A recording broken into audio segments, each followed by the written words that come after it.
Hey guys, how are you? Today, you guys, we're doing another tic-tac-toe board free choice. Center square, you have to do. And then on the next 2 days that you have class, you'll choose an additional square. Any square, the only difference is if you chose the virtual museum, that's the only assignment that is the same.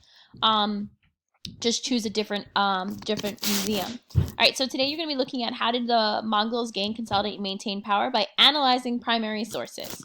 So the first thing we're going to look at is this first section. What I recommend you doing is the document that I created for you that's in my Luhai, and it's on the assignment calendar. If you go to the assignment calendar and you click on today's assignment, that's center square, it will bring you to this document here. You're going to see I'm going to stop at each section. This is section 1. I'm going to pause. You're going to pause the video and then continue on to the second one so that you can I can walk you through this assignment if you feel necessary, which I think you should. All right, so this first section, go back to my presentation. Present. Oh, the beauty. All right, so geographical context of the Mongolian Empire or the Mongol Empire. The Mongols were able to create the largest land empire in the Eastern Hemisphere. They were extremely successful in conquering established empires, and they did so through violence and through peace at the same time. They are a very complex civilization, although many people do not declare them a civilization because, as we've discussed in class, you need to have religion, you need to have arts, you need to have government, you need to have an established road systems, established community center, schooling, all of these things, but Mongols don't fit that mold. So they've accomplished things that no other group of people have been able to accomplish. The Huns were pretty close, but the Huns did not accomplish it as well as the Mongols did. All right, so you can see here is a map, okay, of the Eastern Hemisphere. Here is China, here is India, and here is the Middle East, and those are all regions which we discussed, the Indian Ocean and the Pacific Ocean. The geographical features that kept the Mongolian Empire from spreading are the same geographical features that India used to help maintain and support their empire from these nomadic tribes, and those are the Himalayan mountains. Those Himalayan mountains was a great natural border of protection for India, but also then a negative for the Mongolians because they were blocked by that and they weren't able to get into India through that passageway. So they had to go up and around the Himalayan mountains in order to get into India or to attempt to try to conquer them. What you're going to do is you're going to identify how might geography help or hinder the expansion of the Mongolian Empire. You're going to use these subordinate conjunctions to help elevate your response.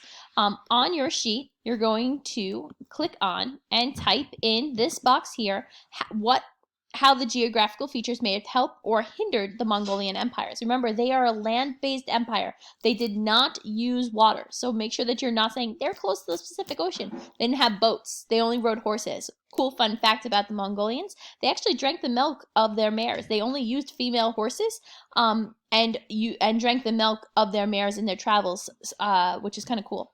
All right, pause your screen. Okay, welcome back. Two. Okay, we're now looking at how the expansion of the Mongolian Empire. The growth of the Mongolian Empire led Genghis Khan, his sons, and his grandsons into ruling what most of modern-day China, modern-day Russia, modern-day Korea, Southeast Asia, Persia, India, and the Middle East, and some of Eastern Europe. It was a great expansion. These territories, if you recall, this is thus along the Silk Roads. They were a large part in bringing back the Silk Roads and allowing for that expansion of trade to occur again because it was safe again and an easy, accessible way to trade.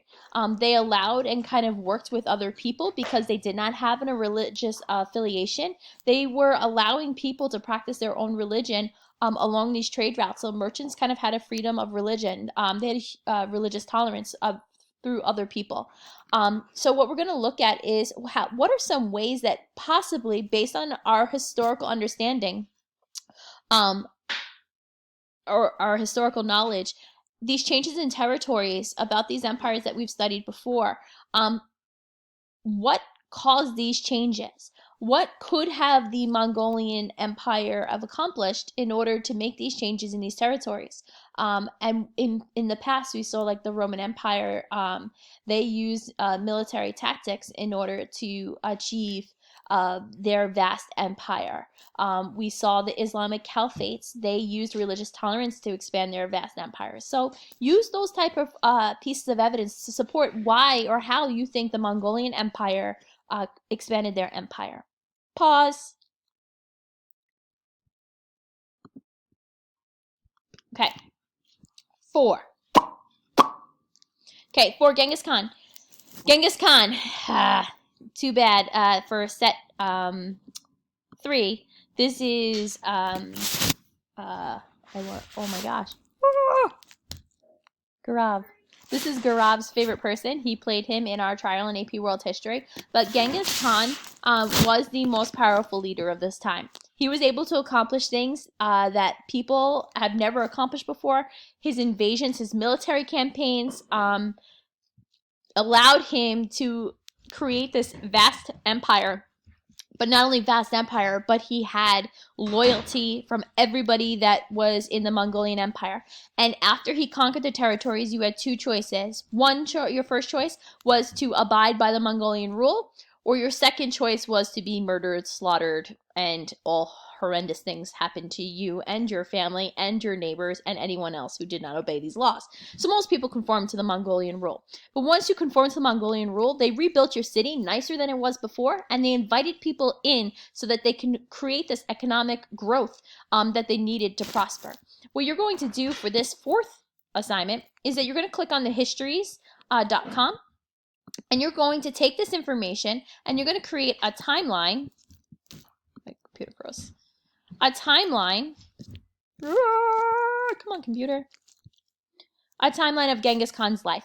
Only 4 major events. That's it. 4 quick major events that are shown on this link here. Okay? So 2 seconds. And then come right back. Pause. Okay, welcome back. The last part.